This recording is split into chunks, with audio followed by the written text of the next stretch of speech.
नमस्कार विद्यार्थी मित्रों, MS पावर जीके प्लेटफॉर्म पर आपનું હાર્દિક સ્વાગત છે। વિદ્યાર્થી મિત્રો, આજે ભાગ 2 જીકેના મોસ્ટ આઈએમપી 25 પ્રશ્નોમાં આપનું હાર્દિક સ્વાગત છે। તો જોઈએ આજનો ભાગ 2। રાજ્યસભાની સૌપ્રથમ બેઠક ક્યારે થઈ હતી? 13 એપ્રિલ 1952, 13 મે 1952, 3 મે 1952 કે 3 એપ્રિલ 1952? તો આપણો જવાબ રહેશે ઓપ્શન બી, 13 મે 1952। રાજ્યસભાની સૌપ્રથમ બેઠક ક્યારે થઈ હતી? 13 મે 1952માં।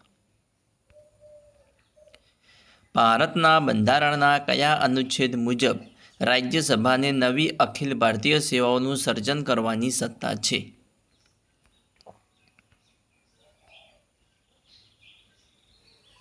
ભારતના બંધારણના કયા અનુચ્છેદ મુજબ રાજ્યસભાને નવી અખિલ ભારતીય સેવાઓનું સર્જન કરવાની સત્તા છે? તો આપણો જવાબ રહેશે ઓપ્શન એ, અનુચ્છેદ 312। નેક્સ્ટ,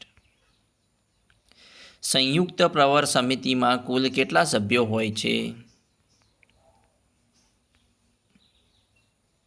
સંયુક્ત પ્રવર સમિતિમાં કુલ કેટલા સભ્યો હોય છે? તો જવાબ છે ઓપ્શન સી, 45 સભ્યો હોય છે। ચીન અને ભારત વચ્ચે પંચશીલના કરાર ક્યારે થયા? ચીન અને ભારત વચ્ચે પંચશીલના કરાર ક્યારે થયા? તો જવાબ છે ઓપ્શન બી, 1954માં ચીન અને ભારત વચ્ચે પંચશીલના કરાર થયા।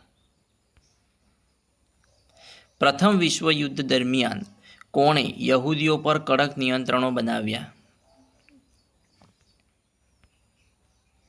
પ્રથમ વિશ્વયુદ્ધ દરમિયાન કોણે યહૂદીઓ પર કડક નિયંત્રણો બનાવ્યા? તો જવાબ રહેશે ઓપ્શન સી, તુર્કસ્તાને। પ્રથમ વિશ્વયુદ્ધ દરમિયાન તુર્કસ્તાનીએ યહૂદી પર કડક નિયંત્રણો બનાવ્યા। લાઈવ ટેલિવિઝનની શરૂઆત ક્યારે થઈ હતી? લાઈવ ટેલિવિઝનની શરૂઆત ક્યારે થઈ હતી? તો જવાબ છે ઓપ્શન સી, 1962માં લાઈવ ટેલિવિઝનની શરૂઆત થઈ હતી। ડીએનએ પર કોણે સંશોધન કર્યું? ડીએનએ પર કોણે સંશોધન કર્યું? તો આપણો જવાબ રહેશે ઓપ્શન બી, વોટસન અને ક્રિકે ડીએનએ પર સંશોધન કર્યું। કઈ સમિતિના અંદાજ મુજબ ભારતમાં વર્ષ 2004 અને 2005માં નિરપેક્ષ ગરીબીનું પ્રમાણ 37.2% હતું? કઈ સમિતિના અંદાજ મુજબ ભારતમાં વર્ષ 2004 અને 2005માં નિરપેક્ષ ગરીબીનું પ્રમાણ 37.2% હતું? તો જવાબ રહેશે ઓપ્શન સી, તેંડુલકર સમિતિના અંદાજ મુજબ ભારતમાં વર્ષ 2004 અને 2005માં નિરપેક્ષ ગરીબીનું પ્રમાણ 37.2% હતું। મિહિરે, પૃથ્વી સંમેલન ક્યારે યોજાયું હતું?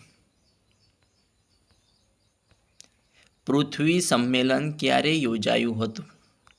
તો જવાબ રહેશે ઓપ્શન બી, 1992માં પૃથ્વી સંમેલન યોજાયું હતું। કયા ધારાથી બોર્ડ ઓફ કંટ્રોલના સભ્યોને પગાર ભારતીય મુદ્રા કોષમાંથી આપવામાં આવ્યો છે? કયા ધારાથી બોર્ડ ઓફ કંટ્રોલના સભ્યોને પગાર ભારતીય મુદ્રા કોષમાંથી આપવામાં આવ્યો છે? તો જવાબ છે ઓપ્શન સી, ચાર્ટર એક્ટ 1793 ધારાથી બોર્ડ ઓફ કંટ્રોલના સભ્યોને પગાર ભારતીય મુદ્રા કોષમાંથી આપવામાં આવ્યો છે।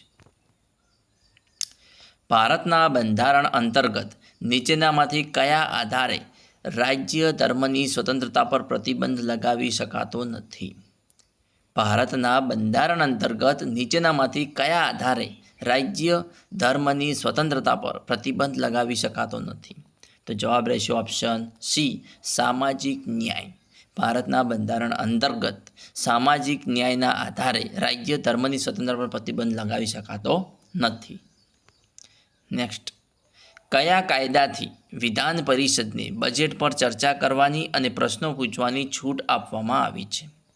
કયા કાયદાથી વિધાન પરિષદને બજેટ પર ચર્ચા કરવાની અને પ્રશ્નો પૂછવાની છૂટ આપવામાં આવી છે? તો તો જવાબ છે ઓપ્શન એ, ભારતીય પરિષદ અધિનિયમ 1892ના કાયદાથી વિધાન પરિષદને બજેટ પર ચર્ચા કરવાની અને પ્રશ્ન પૂછવાની છૂટ આપવામાં આવી છે. નેક્સ્ટ પ્રશ્ન, ગુજરાતની કઈ નદી પર કલાત્મક છત્રીઓ ધરાવતો 100 વર્ષ જૂનો પુલ આવેલો છે? ગુજરાતની કઈ નદી પર કલાત્મક છત્રીઓ ધરાવતો 100 વર્ષ જૂનો પુલ આવેલો છે? તો જવાબ છે ઓપ્શન ડી, વિશ્વામિત્રી નદી પર કલાત્મક છત્રીઓ ધરાવતો 100 વર્ષ જૂનો પુલ આવેલો છે.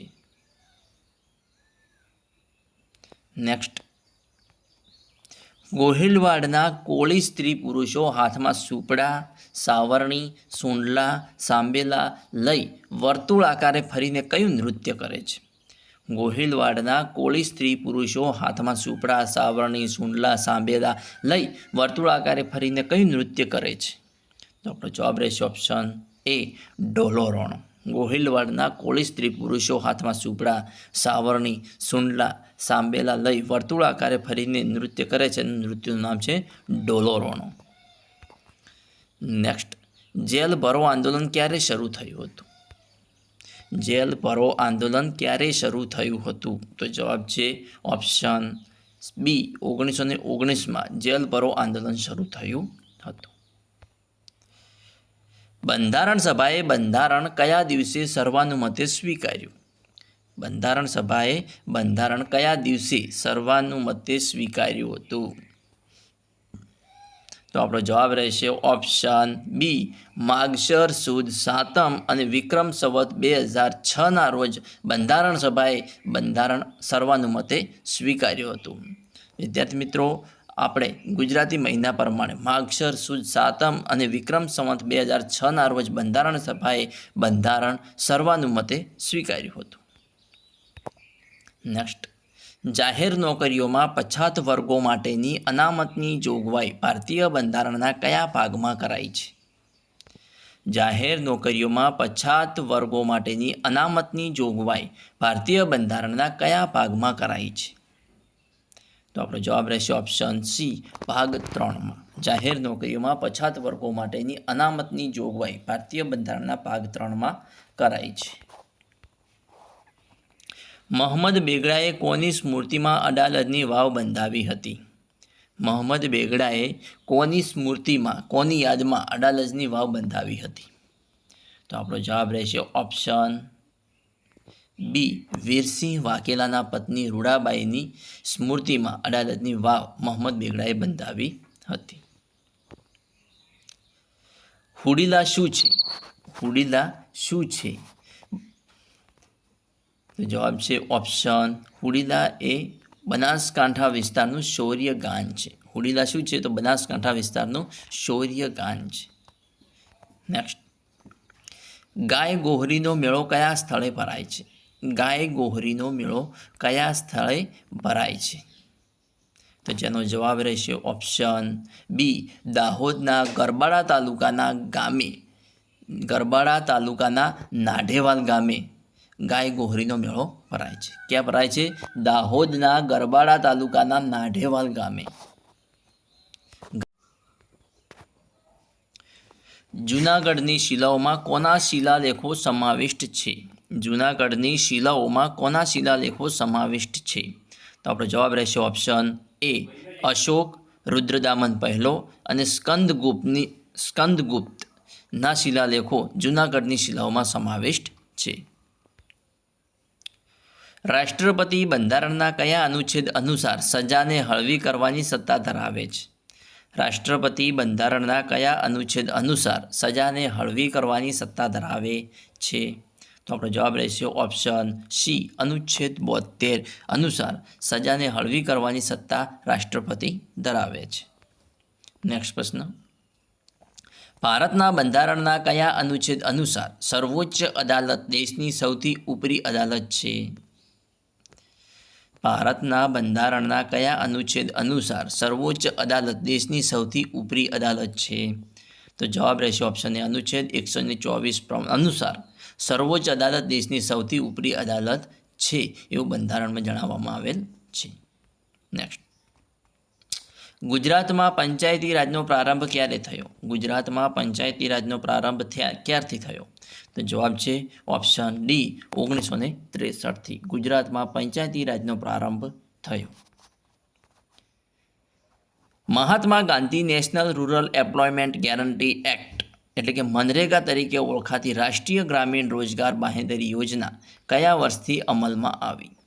મહાત્મા Gandhi national rural employment guarantee act એટલે કે મનરેગા તરીકે ઓળખાતી રાષ્ટ્રીય ગ્રામીણ રોજગાર બાંહેધરી યોજના કયા વર્ષથી અમલમાં આવી? તો આપણો જવાબ રહેશે ઓપ્શન બી 2006થી મનરેગા તરીકે ઓળખાતી ગ્રામીણ રોજગાર બાંહેધરી યોજના 2006ની સાલથી અમલમાં આવી. આવા નેક્સ્ટ પર્સન જો અમારી ચેનલને સબસ્ક્રાઇબ કરવાનું અને તમારા મિત્રો સાથે લિંક શેર કરવાનું ના ભૂલતા. Thanks for watching my video.